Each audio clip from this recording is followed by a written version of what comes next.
السلام عليكم ورحمة الله وبركاته. بسم الله الرحمن الرحيم. الحمد لله رب العالمين، والعاقبة للمتقين، ولا عدوان إلا على الظالمين. وصلى الله على سيد الأولين والآخرين نبينا محمد وعلى آله وصحبه أجمعين. My dear brothers and sisters, welcome to another episode in the series of Best of the Best. Today's hadith is dealing with the best of all the rulers and the leaders. It's a sound hadith collected by Imam Muslim. In it, the Prophet ﷺ explains who is the best of the rulers, the best of the leaders, the best of every people who happen to be in charge of the affairs of Muslims. Sometimes the position is a manager, a principal, a leader of a troop, a commander of chief, a minister, a president, vice president, any person who ever is in charge of some of the affairs of the Muslims. The Prophet ﷺ is going to tell us who will be the best in observing this job. So the hadith is narrated by Auf ibn Malik رضي الله عنه عن رسول الله صلى الله عليه وسلم قال: خيار أئمتكم الذين تحبونهم ويحبونكم ويصلون عليكم وتصلون عليهم، وشرار أئمتكم الذين تبغضونهم ويبغضونكم وتلعنونهم ويلعنونكم. قيل يا رسول الله أفلا ننابذهم بالسيف؟ فقال لا ما أقاموا فيكم الصلاة. Here the Prophet ﷺ is telling us who is the best ruler, who is the best governor, who is the best leader. He said الذين تحبونهم ويحبونكم, those whom you love and they love you. وتصلون عليهم ويصلون عليكم. The word تصلون here does not mean the actual prayer. Rather, it means as-salah by the meaning of invocation and supplication, that you invoke Allah to bless them. You wish them a long life and good deeds. You want them to live forever if it is possible, because they're very kind, they're very just, they're very loving, they're very caring. So you love them and you make dua for them. وَيُصَلُّونَ عَلَيْكُمْ, and likewise, they also pray for you.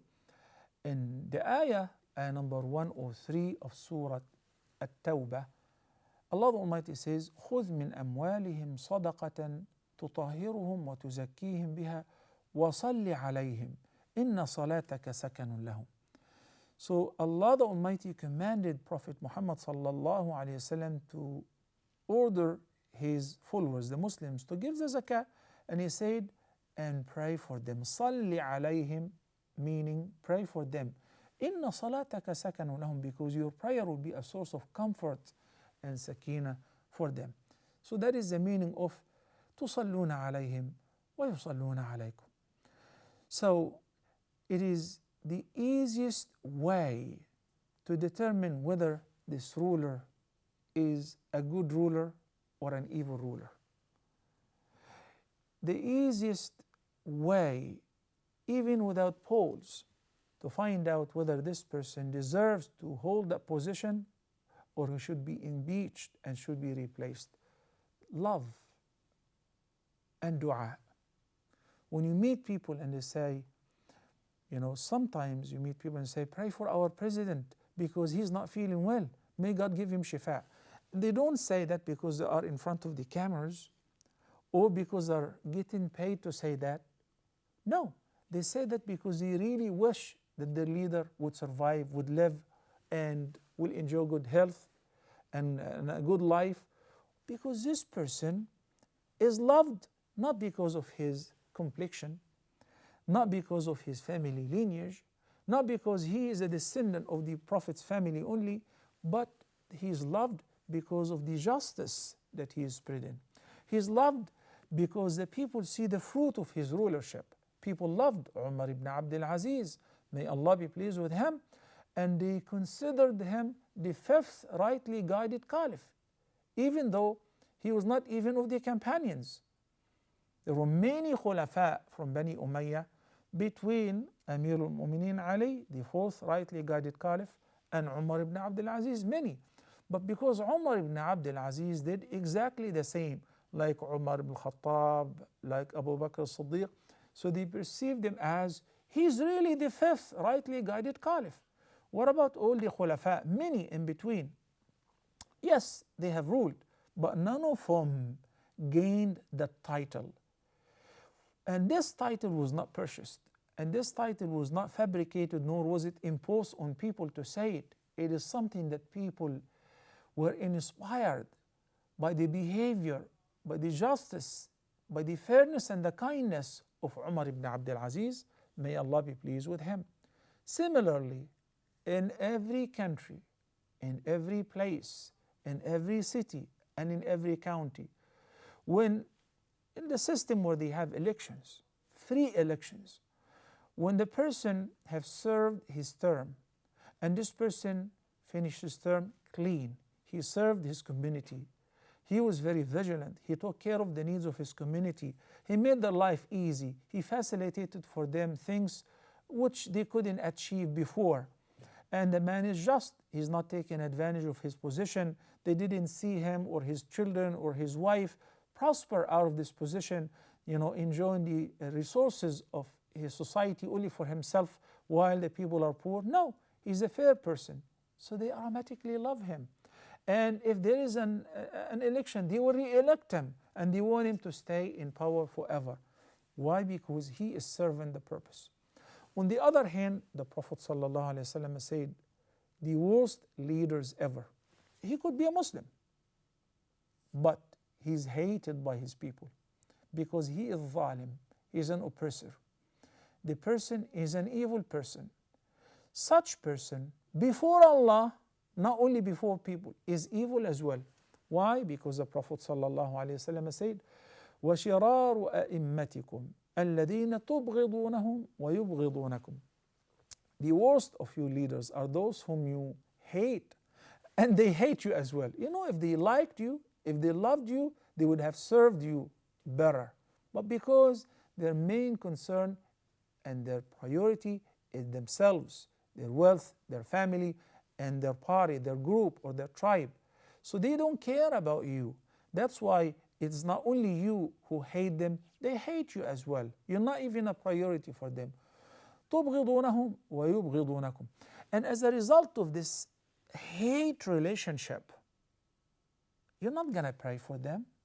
They are not going to pray for you. If they actually pray, what is going to happen?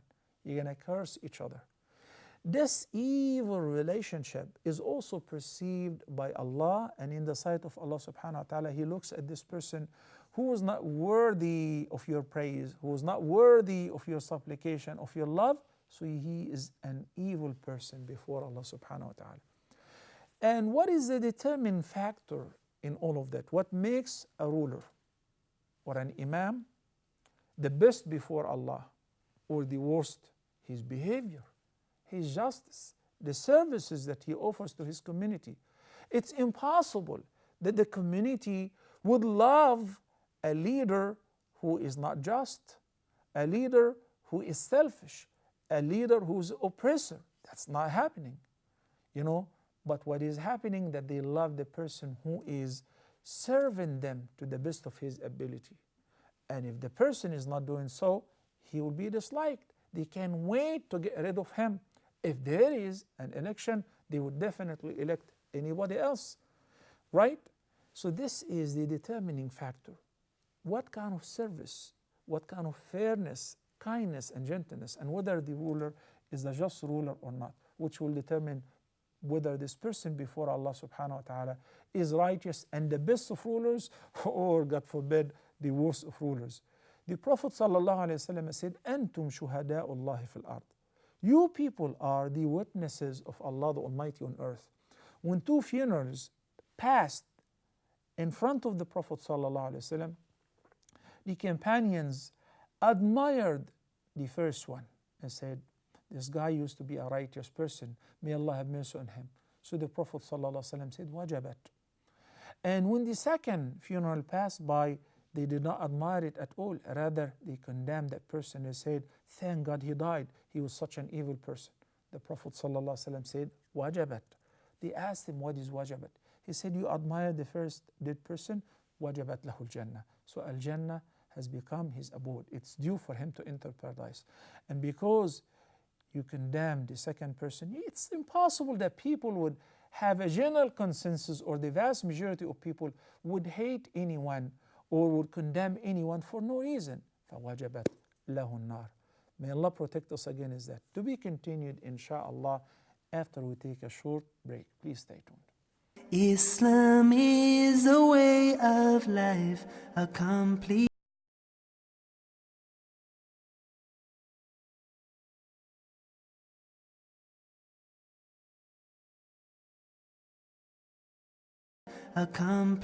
way. It's a complete way. Assalamu alaikum wa rahmatullahi wa barakatuh, and welcome back. Here is a quick reminder of what we started today with, the hadith in which the Prophet ﷺ said, the best of your rulers are those whom you love and they love you. You make dua for them and they pray for you. And the worst of your rulers, imams and leaders, are those whom you hate and they hate you as well. Whom you curse and they curse you as well. Well, in another hadith which is narrated by Iyad ibn Himar, the Prophet ﷺ said, Ahlul Jannati Thalatha. The people of paradise are three, or among the people of paradise there are three categories. He mentioned one of them, ذو سلطان مقسط موفق. A ruler who happened to be a just ruler. Allah granted him success. He's very fair. He is one of the dwellers of paradise. Why? Because of his justice. Because he fulfilled his duties towards his community. You know, the rights and obligations of the rulers and the followers are mutual. It's not only one way, because some rulers assume that the followers, the ra'iyah, the public must respect me, must obey me, which is true, as we're going to talk about it. But you also must understand that you owe them a lot of duties that you have to fulfill in order to gain this quality. When Allah the Almighty said that on the Day of Judgment, there will be certain people whom will save and will shelter under a shade which He will create specially for them. Number one, as the Prophet ﷺ said, among the seven who will be sheltered under the shade on the day on which there will not be any shade but Allah's shade, He said, Imamun Adil, a just ruler. And we mentioned earlier, it is not only the president or the caliph or the emir, any person who is in charge of a community or a responsibility, if he fulfilled his duties, if he was a just person, he is described as Imamun Adil. Also, the Prophet ﷺ said, إن المقسطين على منابر من نور. إن المقسطين عند الله على منابر من نور. Al-Muqsitin, those who are just, they're fair. On the Day of Judgment, they will not be treated like the rest of people. No, they will be sitting on pulpits of pure light on the Day of Judgment, which is a very permanent and very obvious marker that they will be saved and Allah is pleased with them. Who are they? What do they do? And why did they deserve such honor? The Prophet ﷺ said, الَّذِينَ يَعْدِلُونَ فِي حُكْمِهِمْ وَأَهْلِيهِمْ وَمَا وُلُّوا. Those who are being just in the rulership, in judging between the opponents and among their family members, وَمَا وُلُّوا, and whatever they have been put in a charge for. So they are being just. Because of that, Allah the Almighty will treat them on the Day of Judgment by setting them on pulpits of pure light. When you look at the hadith, the Prophet ﷺ said, the best are those whom we love and they love us. We make dua for and they make dua for us. And this has been inspired also by the Quran. If you love somebody, make dua for them. Allah the Almighty commanded us to be kind to whom? To our parents. He said, وَبِالْوَالِدَيْنِ إِحْسَانًا, Surah Al-Isra, ayah number 23. Then in the same surah, in the following ayah, He commanded us to say, وَقُلْ رَبِّ ارْحَمْهُمَا كَمَا رَبَّيَانِي صَغِيرًا. Invoke Allah by saying, my Lord, have mercy on them as they brought me up when I was young, when I was little. So love doesn't mean just I like the person or I love him or I respect him or I have a lot of respect for him. You got to help him out. And the greatest help is dua, to make dua for them. So when we love our rulers, we make dua for them. We invoke Allah to bless them, to support them with a good bitana, with a good company, with a good advisors, with the good helpers and counselors. So we keep praying for them. That's a sign, you only make dua from your heart, because that is between you and Allah or in your sujood. No one is paying you to make dua. So when the people, at least the vast majority of people, if not everybody, is doing so, this is a very clear marker that this person is blessed and this ruler is just and Allah the Almighty loves him. But if it is the opposite, that's a very obvious sign that Allah doesn't like him and he is the worst of rulers before Allah subhanahu wa ta'ala.